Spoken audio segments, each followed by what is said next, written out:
Wanneer ons vir die evangelies lees, dan sien ons dat Jesus 'n hele paar keer aan sy disippels verskyn het na sy opstanding.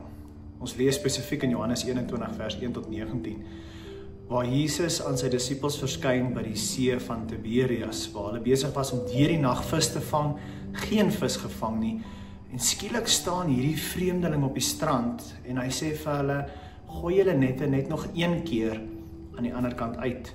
En wanneer hulle dit doen, dan trek hulle 'n groot getal visse uit, so baie vis, dat hulle nie eers die net kan terugkry in die bote nie. En dan is dit Johannes wat eers herken, dat dit Jesus moet wees wat daar op die strand staan. Petrus reageer soos gewoonlik en hy spring in die water en swem uit om by Jesus uit te kom.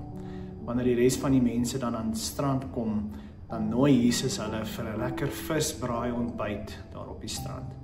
Na die ete, dan herstel Jesus vir Petrus in sy amp deur hom te begelei om 3 keer sy skuld voor Jesus te bely en dan ook aan hom te erken dat hy vir hom baie lief is, en dan bevestig hy hom weer in sy amp as rots, as die een wat die kerk sal lei. Vir jou en my lyk Jesus se verskyning dalk bietjie anders deesdae, maar die feit is dat Jesus wil homself aan jou en my openbaar. Dis iets wat hy wil doen, dis deel van sy karakter om op te daag by jou en my. En wanneer dit gebeur, dan is dit belangrik dat ons besef dat in daai oomblik wat Jesus aan ons verskyn, word ons verhouding, ons gebroke verhouding met God herstel. Ons word heel gemaak wanneer Jesus vir ons opdaag. Ons lewens word verander. Ons kry 'n nuwe manier van leef wanneer ons hierdie ontmoeting met Jesus het. Ons kry 'n nuwe opdrag, net soos Petrus, as Jesus vir hom sê, laat my skape wei, kry ek en jy 'n nuwe opdrag wat sê, gaan deel die evangelie, gaan deel hierdie liefde van Jesus met die mense rondom jou. En so word ons gestuur om hierdie goeie nuus te gaan deel. Vriende, Jesus daag op in wonderbaarlike maniere in jou en my lewe.